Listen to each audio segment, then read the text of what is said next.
பணத்தை ஈர்ப்பதற்கு ஒரு எளிய வாஸ்து பரிகாரம் அப்படின்னு பார்த்தீங்கன்னா, மீன் வளர்த்தல் அப்படிங்கிறது ஒரு மிக ஆகச்சிறந்த ஒரு பரிகாரமா செயல்படும். இப்ப எப்படின்னு கேட்டீங்கன்னா, மீன் அப்படிங்கிறது ஒரு செல்வச் செழிப்பை குறிக்கக்கூடிய ஒரு வஸ்து. நமது இல்லத்தில் வியாபாரம் சம்பந்தப்பட்ட விஷயங்கள்ல அல்லது உத்தியோகம் சம்பந்தப்பட்ட வேலையில பண வரவு அதிகரிக்கணும். ஒரு வீட்ல பணப்புழக்கம் நல்லா இருக்கணும். அல்லது வியாபாரத்துல வரவேண்டிய பணம் உங்களுக்கு சரியான நேரத்துல வரணும்.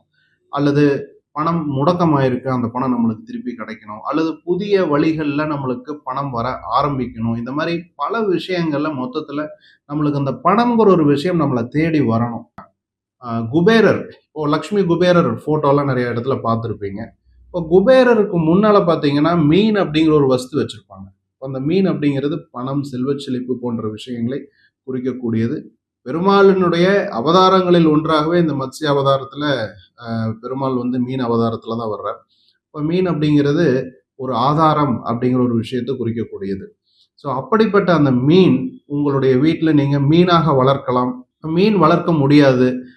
வீட்ல மெயின்டெயின் பண்ண முடியாது அப்படிங்கிறவங்க, உங்களுடைய ஹால் அல்லது டைனிங் ரூம் அல்லது உங்களுடைய ஆஃபீஸ் ரூம் அல்லது உங்களுடைய பிசினஸ் செய்யக்கூடிய இடத்துல கூட மீனினுடைய படத்தை ஒரு சீனரியா இருக்கக்கூடிய ஒரு வால் போஸ்டர் கூட நீங்க ஒட்டலாம். மீன் இல்ல அல்லது வந்து பார்த்தீங்கன்னா, அந்த கோல்டு ஃபிஷ் மாரி இருக்கும். அல்லது டால்ஃபின் சில பேர்த்துக்கு டால்ஃபின் பிடிக்கும். டால்ஃபின் கூட அந்த பறந்து வரக்கூடிய ஒரு அமைப்புல இருக்கக்கூடிய டால்ஃபின் கூட நீங்க வைக்கலாம்.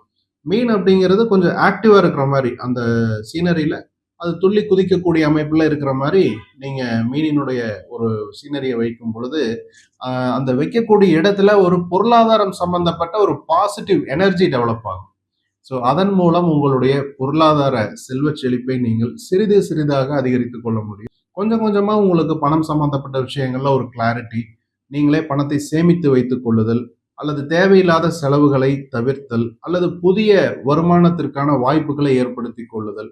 இப்ப இந்த மாதிரி பல வகைகள்ல உங்களால அந்த பணத்தை ஈர்க்க முடியும். இது உங்களுக்கே நாளாக நாளாக அந்த படத்தை வைத்ததுக்கு பிறகு ஒரு ஓவர் அ பீரியட் ஒரு 1 இயர், 2 இயர்ஸ் நீங்க பார்த்தீங்கன்னா, உங்களுடைய பொருளாதார நிலை கொஞ்சம் கொஞ்சமா முன்னேற ஆரம்பிக்கும்.